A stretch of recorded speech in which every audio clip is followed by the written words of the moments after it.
Hello friends, good morning. Happy Banik Masandpur চ্যানেলে তোমাদের সবাইকে স্বাগত। আমার আর একটা নতুন ভিডিওতে তোমাদেরকে ওয়েলকাম জানালাম। আজকের ভিডিওটাও খুব ইন্টারেস্টিং হতে চলেছে এবং খুব সুস্বাদু একটা রান্না তোমাদের সাথে আমি শেয়ার করব। তাই প্লিজ ভিডিওটাকে স্কিপ না করে পুরোটা দেখো। দেখতেই পেলে আমাদের বাড়ি উঠোনে অনেক ঘ্যাটকোল গাছ হয়েছিল। আমরা ঘ্যাটকোল বলি, অনেকে আবার খারকোলও বলে।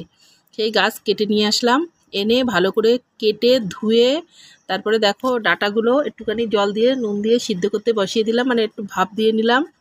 তারপরে পাতাগুলো ভালো করে ধুয়ে নিয়েছিলাম। তারপরে এই যে খালি কড়াইতে পাতাগুলো দিয়ে দিচ্ছি। এগুলোকে ভালো করে টেলে নেব, মানে নাড়াচাড়া করে নেব ভালো করে। আর এদিকে ওটাও আমার ভাপ দেওয়া হয়ে গেছে, জলটা ছেঁকে নিলাম। এবার এগুলোকে ভালো করে একদম দেখো যে ঢেকে দিলাম, একটু ঢেকে দেওয়ার পরে খানিকক্ষণ পরে ওটা একদম হয়ে গেছে প্রায়। দেখো কিন্তু দেখছি যেহেতু ধুয়ে দিয়েছিলাম তো অনেকক্ষণ ছিল, তাও দেখছি একটু জল বেরিয়েছে, সেই জন্য আবার মানে কি বলবো ফাঁকা করে মাঝখান থেকে জলগুলো সব ফেলে দিলাম। এটা প্রায় রেডি হয়ে গেছে। এবার এটা আমি মিক্সারে দিয়ে দেব, ওই ডাটাগুলোও দেব, এটাও দেব, একসাথে পেস্ট করে নেব। দেখতে পাচ্ছ এই যে দিয়ে দিচ্ছি।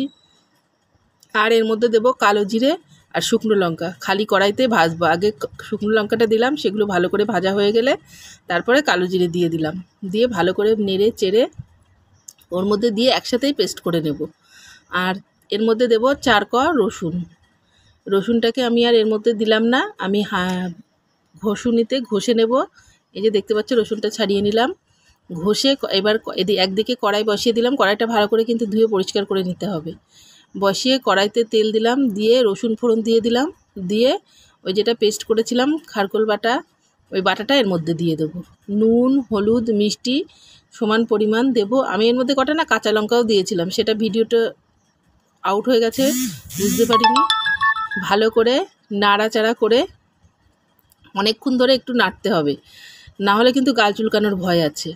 আর আরেকটা জিনিস হলো, এটাতে একটু বেশি পরিমাণ তেল লাগবে, ভালোই তেল লাগে। তেল না দিলে কিন্তু এটা খেতেও ভালোও লাগবে না।